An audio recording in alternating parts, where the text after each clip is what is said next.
Hi, this is Miss Robin. Now that you've learned some Scratch basics, I would like to show you how to create a story of your own. And I'm going to recreate a story that I made about Melville Dewey. Alright, so the first thing that you want to do when you're writing a story is to set the stage, and you're going to include a background and some characters. So to get your background, you're going to click down here to New Backdrop, scroll down. I chose this one. You click on it and click OK. And there you have it. And now you're going to choose your new characters. On Scratch we call them sprites. And if you don't want the cat, you can click on the scissors and then click on the cat. And I'm going to try that again because I felt like it didn't work right. Click on the cat. Alright, and now my computer is lagging a little bit with this, so we'll have to hang on just a second. And then we will go down and click on New Sprite after the cat disappears. There we go. Click on New Sprite. I'm going to narrow it down by people. And I'm going to scroll down. And this is the guy that I'm going to choose. I thought he looked a little bit like Melville Dewey. And so we'll give him just a second to show up here under sprites. And then you're going to go over to costumes and you'll see that he's there and in several different positions. This is a great way to create animation, and just note here that it's called costumes even though it is the same guy in different poses. Okay, so I decided that I wanted to use this pose instead, so I double clicked it, and then I thought it might be fun to add some accessories to him to give him a little bit more of a costume. So to do that, click on the little sprite guy in this part of the screen this time, and I'm going to click on dress up, and I'm going to choose bow tie. I'm going to hold down on shift because that allows me to choose more than one, and choose this vest, and now click OK.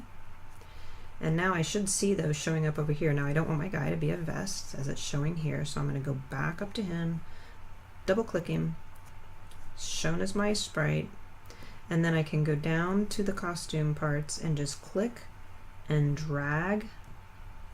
And what this did was it sized it, and so now I can drag it right on top of where I want it. Isn't that great? And now I'm going to do the same thing with the vest. Click and drag, position it where I want it, let go, automatically sized it, click off, and hey, that looks great. So now my Lorenz up here should look dressed up over here. But that vest isn't showing up, is it? Interesting. Maybe we're just lagging again.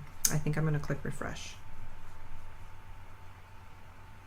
Let's see, let's make sure we're saved. We'll use this as a great opportunity to talk about saving. Make sure that you save often. Right up here it says save now. So I'm going to click save now. Saving my changes. And now I'm going to refresh my screen. It's going to take a second to reload, but let's see if the vest shows up there. Sometimes things just can be a little glitchy sometimes.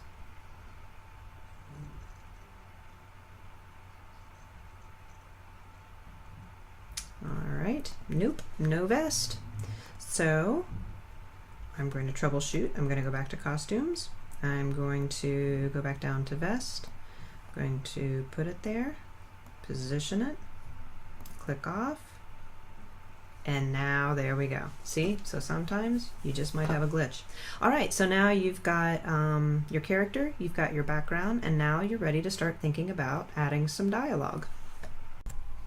So the next thing that we're going to do is go to scripts, and we're going to give him something to say. So I'm going to drag over this block, and I like this one because you can adjust the speed at which he speaks and the amount of time that the words will stay up on the screen so that the reader has plenty of time to read them.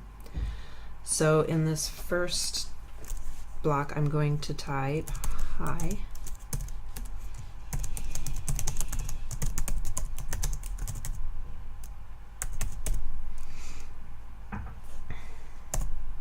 And I want him to also say something else. So I'm going to drag another one of those blocks out.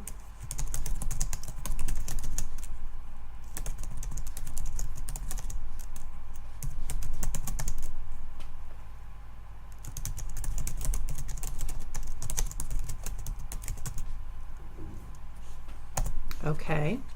Now he's got a couple of things to say here, but I need to tell him when to say them. So we're going to have an event, and that is going to be that when the green flag is clicked, he will say his stuff.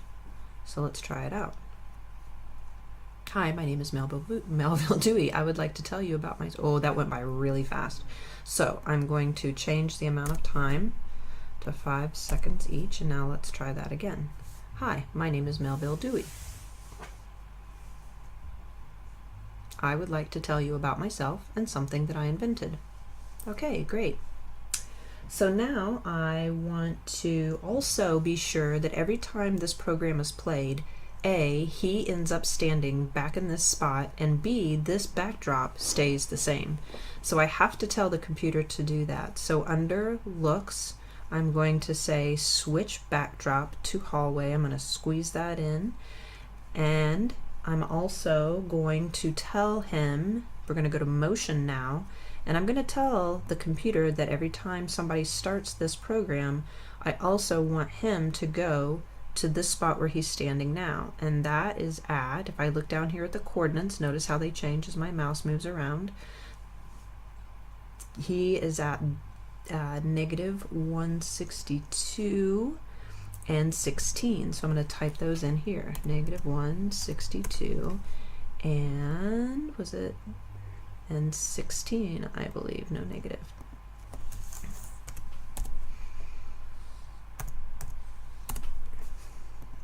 Okay, and then I thought it would be fun to have him glide out of the scene to go into the next scene, and so I will put this glide block here, and I want him to glide from where he is now to out the door, and stop about there. So then I'm going to enter these coordinates into this block.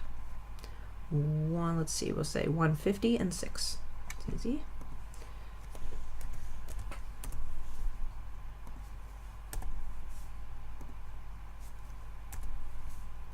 And glide for 1 second. That's going to be a pretty fast glide, so I'm going to change that to 3. All right, so let's give it a shot.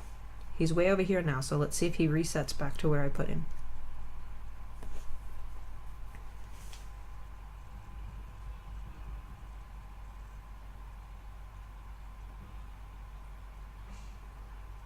All right, and there he goes. Before we go any further, I'd like to take a look at the document from Scratch about programming concepts that you will learn from using Scratch. And so far we have used sequence, which gets you to think systematically about the order of steps, and that is such a huge part of programming because you have to put the steps in the right order for things to turn out correctly, which we've done so far. And we also have to think about telling our story systematically. We've also used the idea of event handling, because when we chose to have the user click on the button that says when the green flag is clicked, that is an example of event handling. It's responding to events triggered by the user or another part of the program. And the next thing that we're going to learn is called iteration or looping, and this is one way that you create animation in your programming. So right now we're going to work on that. So I'm going to move on to a new scene, so I'm going to choose a new backdrop,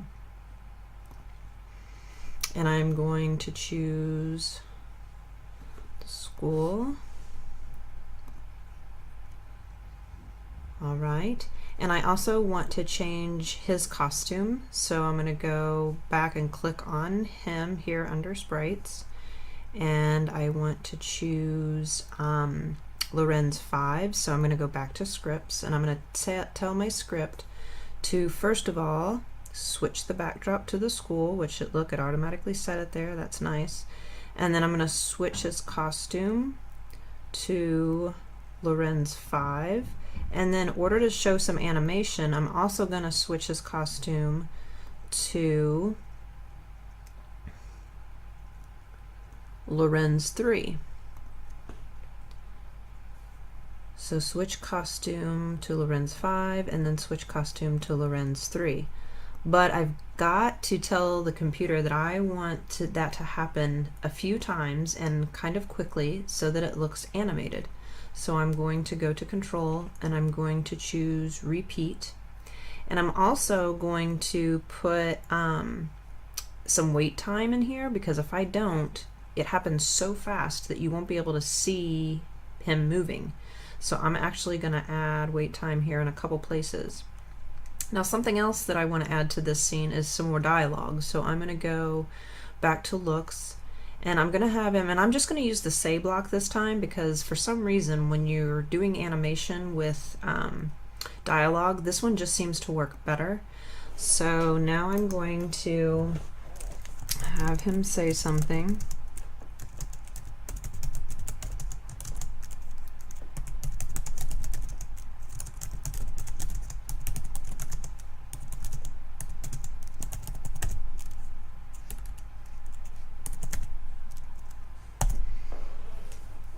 Okay, so he's going to say something, and he should have some animation here. So let's put it all together and see if we got it right.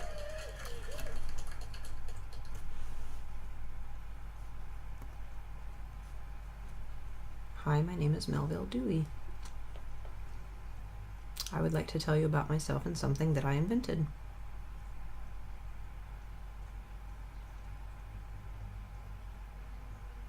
Alright, so there it is. He's got a little animation, he's moving, and he's giving some information there. You can change how many times he moves within that animation, so 10 might be a little bit too much, so maybe I want to change it to 5. Okay, something else that we can add is some sound. And so if you click on sound, you can decide what type of sound that you would like to create, and there's a menu for all the different choices. So you can click on new sound, and there's all different kinds of things to choose from. And so I'm just going to go to human, because I knew that I wanted to put in some applause at the end to kind of celebrate his invention. So I chose clapping. So just like the other things that you choose, you just click on it and click OK. So now it's here in my menu of sounds. So now I'm going to go back to my script, and I'm going to say play sound and clapping.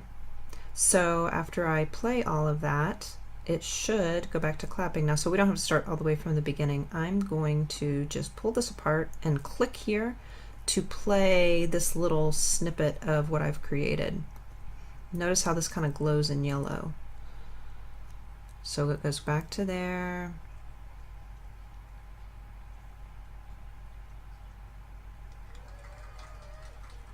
And then there you can hear some applause at the end.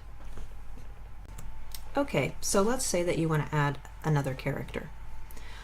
I'm going to go ahead and choose a new backdrop and start a new scene with a new character. So here's my new backdrop, and you can go to New Sprite and choose a new character. However, there was no book character, and I really wanted a book to be my character, and there was no book. I know, right? And so what I had to do was go out to the Creative Commons and chose Google Images and looked up book character, and I found this guy. So I went to the page that he's on, and knowing that it was okay for me to copy him because he is in the public domain, I right-clicked, said Save Image As, added him to my Google Drive,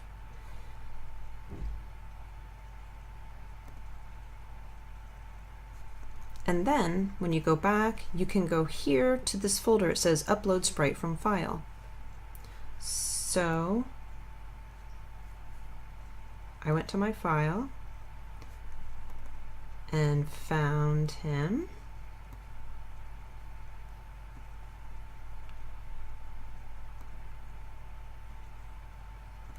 Right here, book.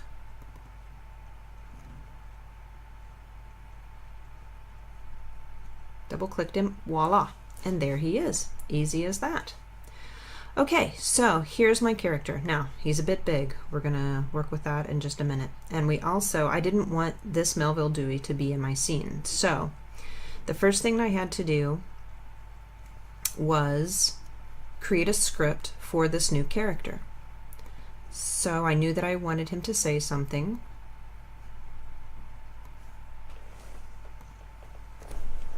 And he was going to say,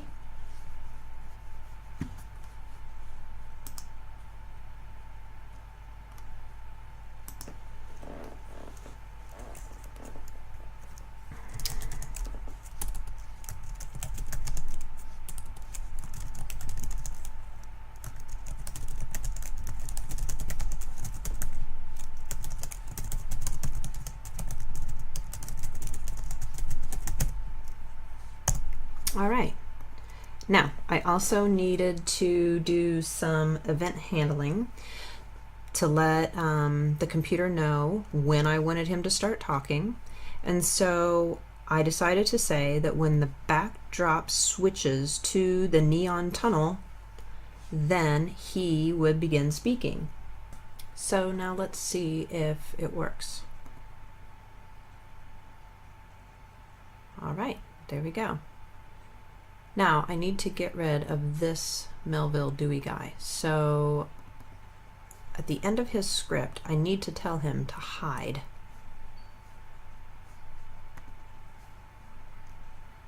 And oh, I'm sorry, that's under looks, not motion. Okay, so he's going to hide. And then for my book script, I need to tell him that he's got to hide when somebody clicks on the green arrow to start the whole thing. But then when the backdrop switches to the neon tunnel, I'm going to tell him to show. So I've run through the program again, and as you can see, our Melville Dewey character has disappeared, and now Book is here by himself. So I would like to show you one more thing, and that is how to create a question that your user can answer and be told if they have the correct answer or not. And in my original program I did this. I had the book give some information about the Dewey Decimal System, and then the user goes through and answers questions about what they've learned. So in order to create a question, the first thing that you're going to do is decide how the question is going to start. And so I decided that I would have the user click on the sprite. So when this sprite is clicked. Now the next thing that you have to do is you have to create a variable. And when you first get started, this will be completely empty. You won't see this stuff here. So you click on make a variable, and you would call the variable name correct. And so I've already done that over here. And so here is my variable, and then it gives me these blocks that I'm going to use to create my variable. So a variable is just information that's going to change, and so if you're asking a set of questions, you're going to have different answers. So I'm going to set it to correct, and we'll come back in a minute and put the right answer in here so that you can see how that works. The next step is to get a block that's going to actually ask the question. And so the question that I'm going to ask, hang on just a second, I already copied this, so I'm just going to paste it in now. How many classes are in the DDC? So that's the Dewey Decimal Classification System. So that is going to be my question that the book is going to ask. All right, and the answer here is 10. So I'm going to put this to 10 because that's my actual answer for this question. Okay, now the next thing that we need to do is create an if, then, or else statement, because we're either going to have a correct answer or an incorrect answer. And so to finish this block, we have to use this operator, and we're going to put in the answer. And we're also going to go back to our variable, so saying that if the answer is correct, and we're going to put that here, then so if they get the answer correct, it's going to say, actually let's see, that's going to be a look. it's going to say correct. And if they get the answer wrong, it's going to say, that's the else, it's going to say try again. Okay, so now we're going to hook this up to this guy. And then the last thing that we need to do is tell it to go on to the next question, and that is an event called broadcast. So we're going to say broadcast here, and we're going to change this to, let's see, we're going to make it, because this is question 1, we're going to make it the message name be 1. Okay, so here we go, it's right here. So we're going to click on him, how many classes are in the DDC, and I'm going to test it out. I'm going to type in my answer, click on the blue check mark, and he should be saying correct. And you know what, I think that we didn't give him any wait time, so I think that's the problem. So let's put in some wait time.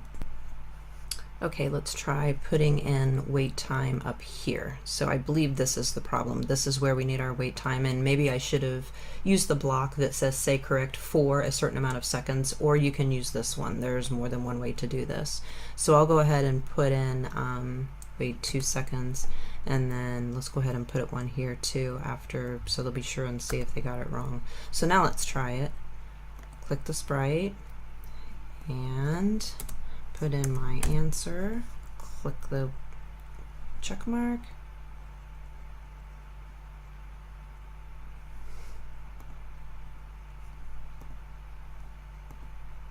let's try it one more time.